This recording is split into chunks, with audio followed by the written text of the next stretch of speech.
día de hoy vamos a hacer una revisión desde el punto de vista semiológico, cuán importante es el examen clínico del sistema sensitivo o sensorial también, ¿no? En realidad ustedes ya tienen esquematizado cómo es que van a desarrollar el examen clínico neurológico en general. Y el primer tópico era estado de conciencia, ¿no? Que lo revisamos. Obviamente de ahí vienen pares craneales, evaluación motora y sistema sensitivo.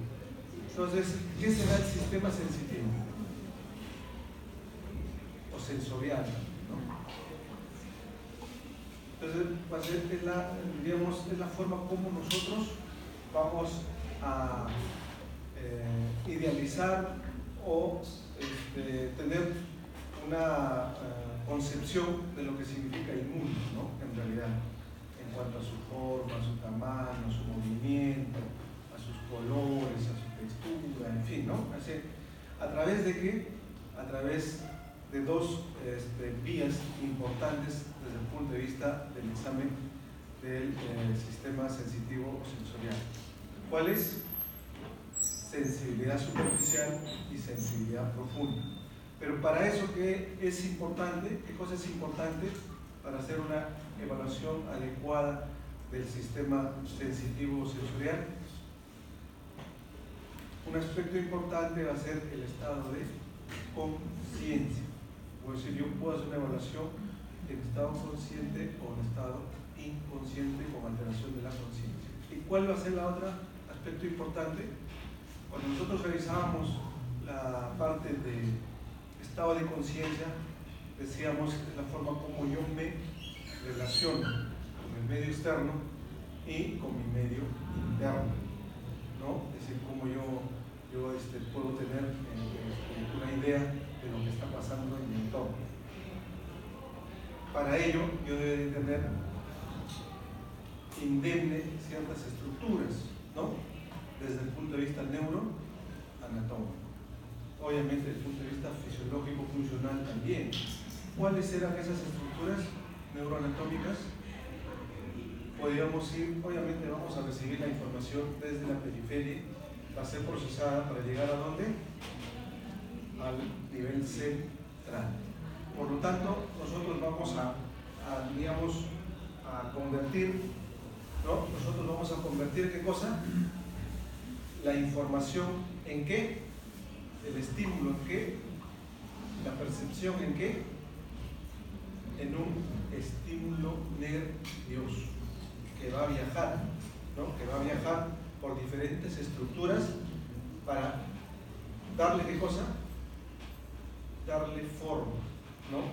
Darle una interpretación, una cuestión abstracta inicialmente, pero después ya se da una situación objetiva. Lo que es subjetivo se convierte en objetivo. Obviamente, cuando uno evalúa la parte del sistema sensitivo, hay que tener bastante cuidado, ¿no? ¿Por qué? Porque es independiente, es personal, cada persona va a responder de diferentes maneras a un determinado estímulo. Entonces, para eso yo tengo que tener estructuras indemnes. ¿Cuáles eran? Las raíces nerviosas, luego la médula espinal, luego el tronco encefálico, luego el diencéfalo y finalmente la corteza. O sea, participa una serie de estructuras. Eso es importante que ustedes lo tengan en cuenta, ¿no? Cuando hablamos de diencéfalo, ¿a qué nos estamos refiriendo? Al tálamo e hipotálamo, ¿no? Cuando hablamos de médula, ¿a qué nos estamos refiriendo? A los cordones, ¿no? Cordón anterior, cordón posterior, cordón lateral, ¿no? Cordón medio. Cuando hablamos de tálamo, ¿a qué nos estamos refiriendo? ¿No? El tálamo, diríamos, a nivel central es el órgano que va a ser el distribuidor, el que va a distribuir, ¿no? Hacia la corteza cerebral, siempre teniendo la comunicación ¿con quién? Con el hipocampo, ¿no? Con el uncus. una serie de estructuras para poder entender cuando viene el estímulo, ¿qué será? ¿Vía aferente o eferente?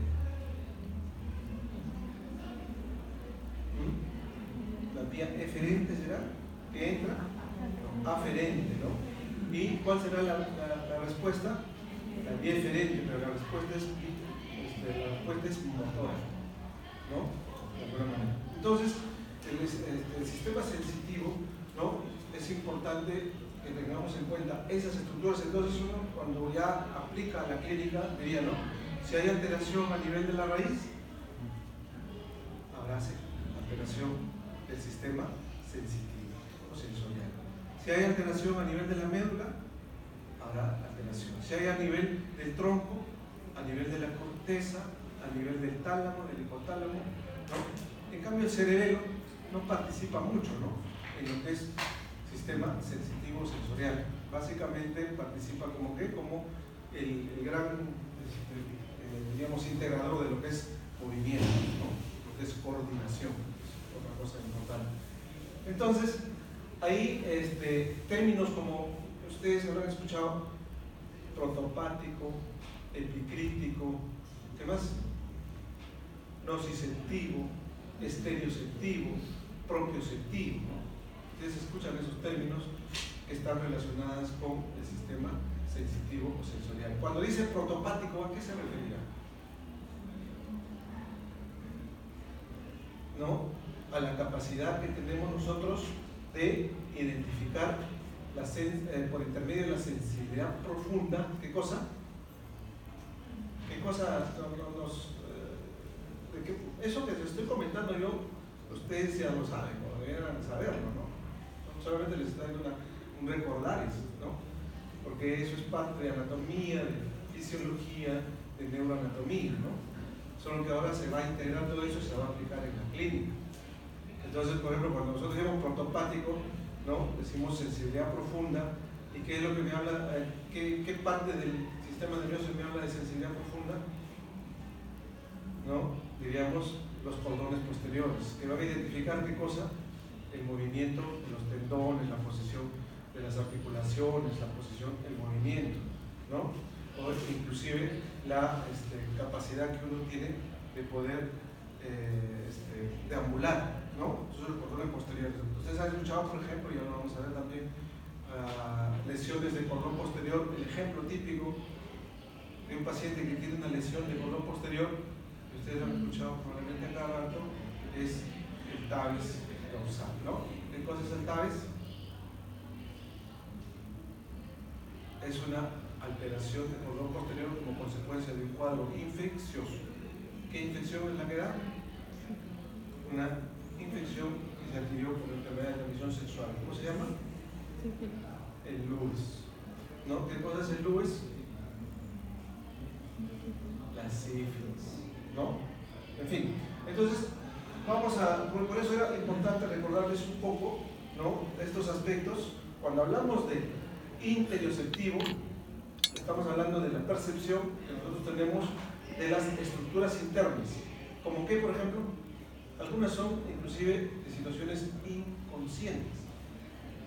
Por ejemplo, la frecuencia respiratoria, el latido cardíaco, la distensión de los órganos, en fin, los movimientos son una forma de percibir desde el punto de vista de la vía sensitiva o sensorial la actividad de los órganos, ¿no? La estereoceptiva, ¿a qué se refería? Estereoceptiva se refiere al estímulo externo. ¿Qué estímulos externos podemos tener?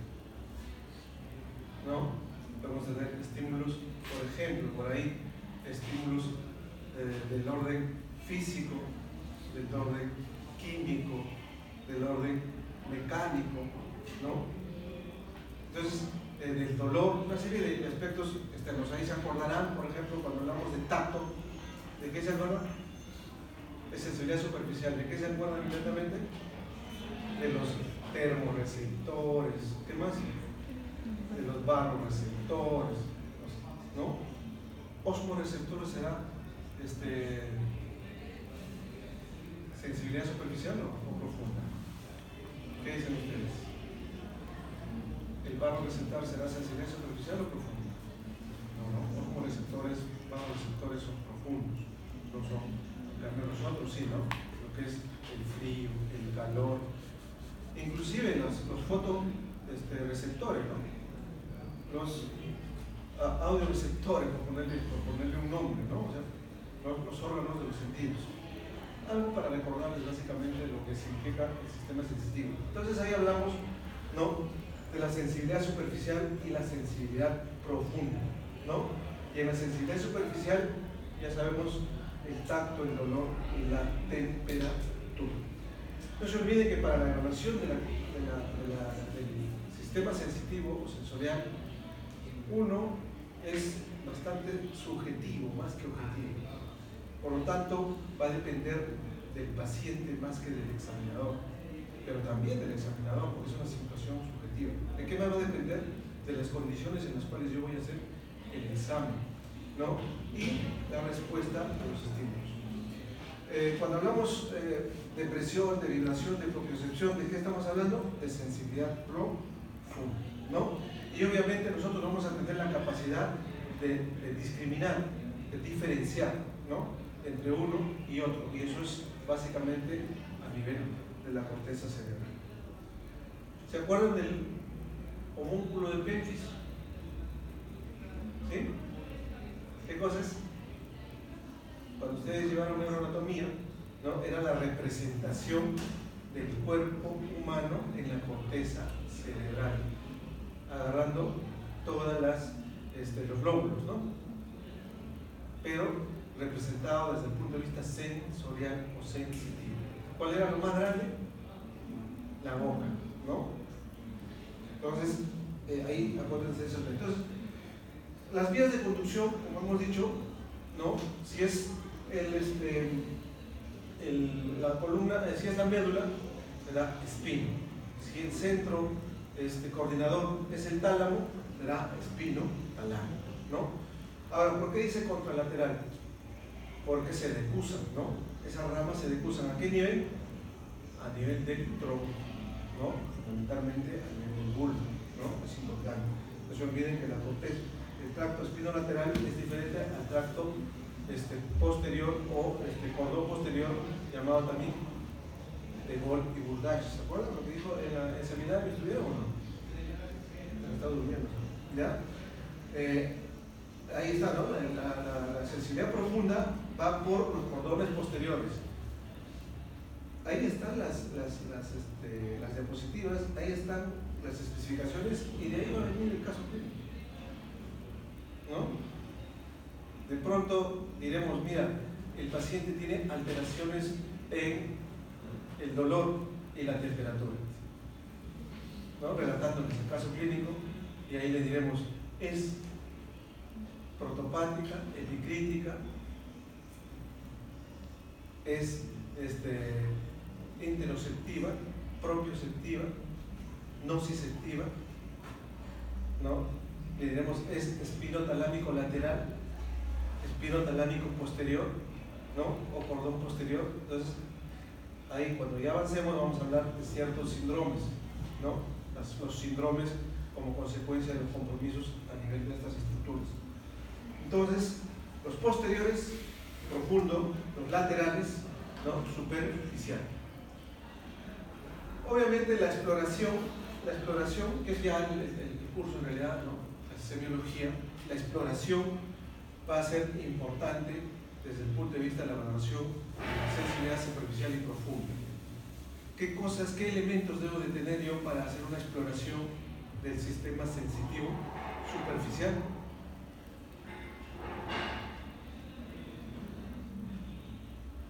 La clase siempre debe ser participativa, ¿sí?, para que no se duerman, porque algunos están durmiendo. Cosas tan sencillas, ¿no?, como por ejemplo, ¿qué cosa debo de tener?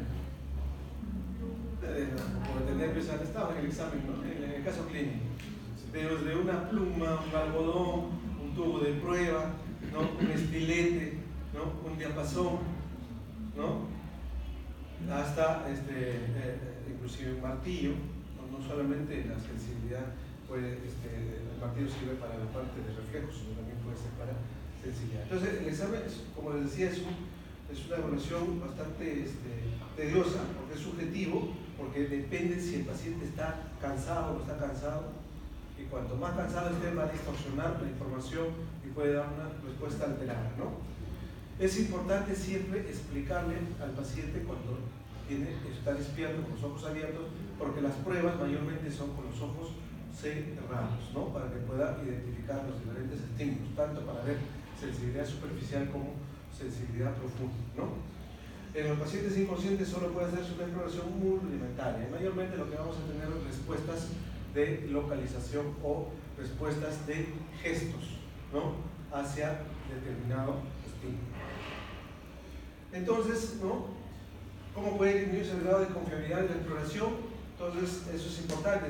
Va a depender, como les decía, del tipo de paciente, si es introspectivo, si es bastante meticuloso, que empieza a preguntar, si empieza a dudar, empieza a tener temor, en fin, eso va a distorsionar. Por eso uno tiene que explicar bien al paciente el examen que va a hacer, ¿no? Entonces, ¿cómo se examina al paciente? ¿No? El paciente debe estar relajado físicamente y mentalmente, y sobre todo las instrucciones que se le debe dar al paciente son importantes. Entonces empezamos con la sensibilidad superficial, en este punto de vista, sensibilidad táctil, ¿no? Que puede usar ahí, como en este caso un algodón, pero puede usar mi mano, mi dedo, puedo utilizar, ¿no? Y ahí en la táctil, ¿qué puedo evaluar? No solamente lo que estoy evaluando, la presión, es importante la presión. ¿Qué corpúsculo está reaccionando ahí? Corpúsculo de Meissner, de Pacini, de Krauss, de Ruffini. ¿De quién está? ¿No? Cuando hablamos de presión estamos hablando de Pacini, ¿no? Entonces, cuando hablamos de frío, como ahora que tenemos frío, ¿no? El Krauss, ¿no? Cuando hablamos de calor, Ruffini, ¿no? ¿no? Entonces, es importante esos aspectos que parecen simples para ustedes, pero tiene importancia en cuanto a la valoración, porque eso vamos a hacer. Entonces, ahí hay que hacer la valoración. Cuando está con los ojos cerrados, yo le pongo el algodón, ¿no? ¿Para qué me sirve también la sensibilidad táctil? También para poder definir paralelamente con la sensibilidad al dolor el nivel de lesión. Por lo tanto, yo puedo ir buscando, ¿no? Se parte de la zona enferma hacia la zona indemne o sana. Y yo puedo ubicar el nivel de lesión a través de las raíces nerviosas, sobre todo si es que identifico la zona de la metámera específica en función a las raíces. ¿Cuántas raíces nerviosas tenemos a nivel de la columna? ¿Se acuerdan? 31, ¿no? ¿Cómo están divididas? Ya es anatomía, neuroanatomía. Entonces, el examen clínico es importante desde el punto de vista de la evaluación táctil. La dolorosa, ¿no? Es importante, ¿no? ¿Para qué nos sirve cuando nosotros evaluamos desde el punto de vista del examen de la sensibilidad? ¿Qué cosa queremos evaluar? Tres aspectos, ¿no? Uno será la localización. Lo otro, la intensidad. Lo otro, la duración, ¿no? Entonces son aspectos que yo tengo que valorar. Y el otro, diríamos, el tipo de sensación que yo tengo. Me pica, me arde, digamos, me duele, ¿no? El picor, ¿qué será? Cuando uno come un ceviche, ¿qué te pasa? La gente dice, me pica. ¿Y eso qué será? Es un estímulo sensorial, pero desde el punto de vista sensitivo. Es un grado de dolor. No dices, me duele. Cuando tienes prurito, ¿qué dices? Tengo escozor, me pica. No es un grado, un tipo de dolor, dependiendo qué fibra es la que está transmitiendo ese dolor, va a ser la respuesta, ¿no? De conducción lenta, de conducción rápida, ¿no? Porque ¿qué pasa cuando hay el camino de la información, de la respuesta, digamos, hay el estímulo, ¿no? Viaja el estímulo, ¿Y qué pasa desde el punto de vista fisiológico? Hay diríamos algo así como una despolarización de las células, ¿no? Intercambio a nivel de los canales de sodio. ¿Sí? Muy bien, entonces la exploración para la sensibilidad superficial, hay que tener cuidado, sobre todo para lo que es el dolor, de preferencia con elemento rojo, ¿no? Nunca con elemento punzo cortante o penetrante, porque puede producir lesión. Y paciente, y siempre hay que hacerlo como simétrico, lado derecho, lado izquierdo, superior, medio, inferior, simétrico, ¿ya? Entonces,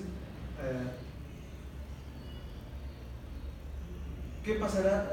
¿Qué cosas puedo encontrar si es que examino el dolor desde el punto de vista del examen clínico?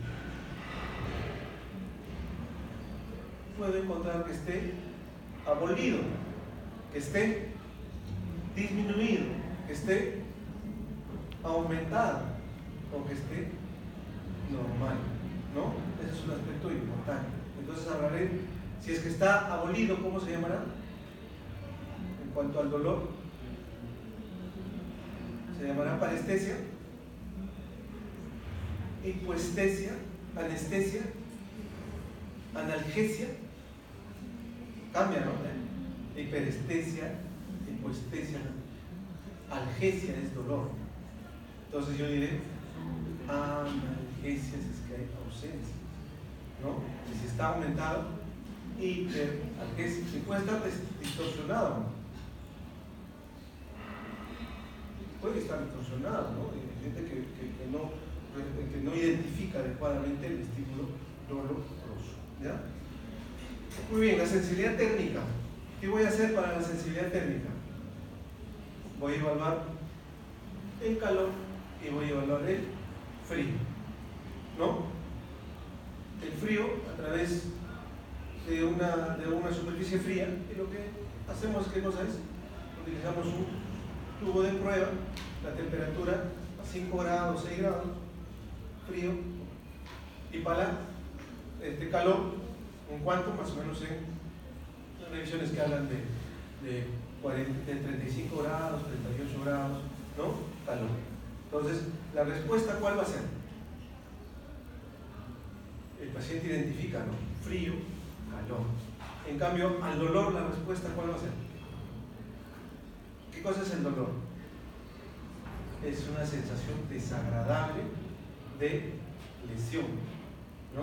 Dependiendo de cómo está guardado en tu cerebro el antecedente de dolor o de lesión. Entonces uno respira básicamente, ¿no? Entonces ahí básicamente es eso, ¿no? Tu tubo de agua para ver si está con la temperatura adecuada o no. ¿Qué lado de la médula está funcionando ahí? Los cordones laterales, ¿no? ¿Ya? Es importante. Exploración de la sensibilidad profunda. En la sensibilidad profunda, ¿qué me interesa? Habíamos dicho, ¿para qué me sirve la sensibilidad profunda? Para poder identificar la posición, ¿no? ¿En qué posición estoy? ¿Estoy echado? ¿Estoy parado? ¿Estoy lateralizado? ¿No? Estoy, obviamente para la sensibilidad profunda es importante, ¿no? Que estén cerrados los ojos. ¿Por qué? Igual que para la sensibilidad superficial, pero más para la profunda, porque la información puede estar suplida o suplementada por la visión, ¿no? Entonces hay que hacer que cierren los ojos. Entonces la sensibilidad vibratoria es un aspecto importante que se evalúa desde el punto de vista de la sensibilidad profunda, ¿no? Ahí, como hemos hecho, diapasón, ¿no? Ahí se hablará de Rinne, se hablará de Weber.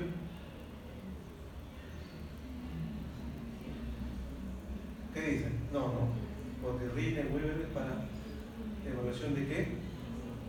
Octavo par craneal. Es otro tipo de evaluación, ¿ya? Acá básicamente es para la vibración en zonas óseas, si es que hay o no hay sensación al movimiento y sobre todo en el tiempo, ¿no? Colocar el diapasón, muy bien. Lo importante ahí hay que medir si hay sensación, 1, cuánto tiempo dura, esa sensación, y si es que percibe o no percibe el paciente ese estímulo vibratorio, ¿no? Las posiciones, ahí por ejemplo es importante, ¿no? Lo que hablamos, el paciente con los ojos cerrados, en el cúbito dorsal, lo que uno trata es que el paciente identifica la posición de ciertas partes de su cuerpo.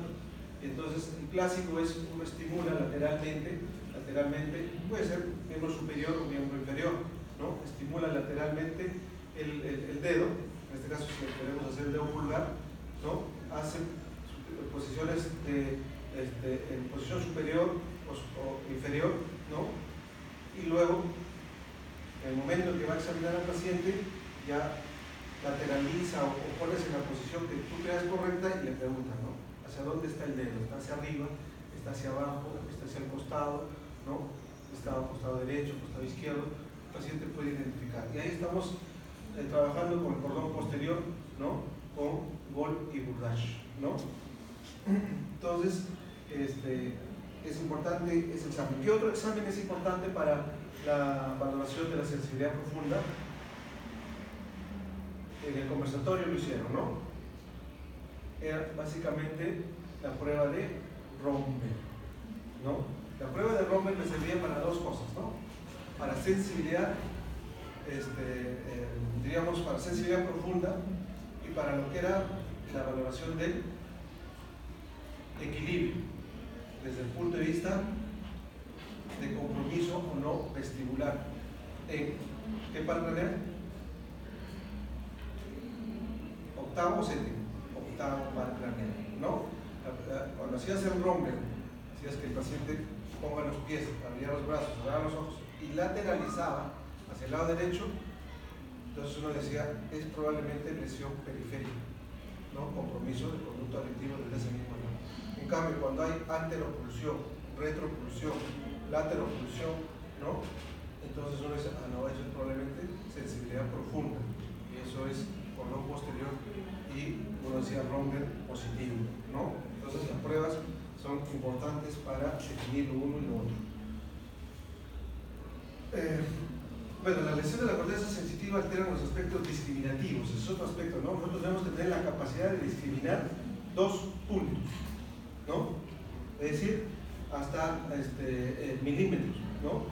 Entonces uno agarra un compás y uno puede identificar si hay o no hay discriminación a nivel de la sensibilidad desde el punto de vista de situaciones o alteraciones a nivel de la corteza, ¿no? Es importante también, podemos valorar qué cosa, también podemos valorar la forma, podemos valorar el tamaño, desde el punto de vista tridimensional, ¿no? Nosotros podemos identificar objetos, ¿no? Desde el punto de vista de la sensibilidad profunda. Entonces ahí tendremos, ¿no? A la discriminación de dos puntos, ¿no? O sea, la capacidad de poder valorar esa distancia mínima es importante, ¿no? Y entramos a otros aspectos de la valoración de la sensibilidad profunda. Y hablamos de qué? De la esterognosis. ¿Qué cosa va a hacer el paciente? Va a cerrar los ojos y uno le va a dar una moneda para poder, ¿qué cosa? Que él identifique la forma, la superficie, ¿no? Inclusive el volumen, ¿no? Y en base a eso nos pueda decir qué objeto es. Sí, el clásico ejemplo es con la moneda, ¿no? Entonces consiste en la capacidad de identificar objetos por palpación. Pero puede dar un lapicero, le puede dar una llave, le puede dar cualquier objeto y él tiene que tener la capacidad. Entonces, si el que está indemne, no habría problema, ¿no? Identifica. Si hay una alteración a nivel, ya sea del tálamo o a nivel de la corteza o a nivel del cordón posterior, dependiendo, ¿no? Dependiendo del nivel, uno va a decir asterognosis, ¿ya? Alteración. ¿Cómo será para, en este caso, la grafiestesia, ¿no? ¿En qué va a consistir? Que yo puedo identificar, ¿no? Lo que el examinador hace en mi cuerpo, ya sea en mi tórax, en el torso, en el brazo, ¿no? Y lo más clásico es dibujar una letra o una imagen a lo que el paciente pueda reconocer, un número, ¿no? Y entonces hablamos de grafiestesia. La alteración será agrafiestesia, ¿no? Alteración Luego tendremos lo que es la topognosia, ¿no? ¿Qué significa la topognosia? La capacidad que yo voy a tener de poder identificar qué parte de mi cuerpo está siendo evaluada o examinada, o está siendo explorada o tocada, ¿no? Entonces, uno agarra, ¿no? Cierra los ojos, agarra la mano y dice, ¿qué dedo es? ¿No? Primero, segundo, tercero, cuarto, quinto, está hacia arriba, está hacia abajo, ¿no? Entonces, uno fácilmente puede identificar a través de la topognosia. O sea, es tu oreja, es tu nariz, ¿no? Es el mentón, cualquier parte del cuerpo que tenga que identificar el paciente, ¿no? ¿Y cómo haría la valoración de la barognosia?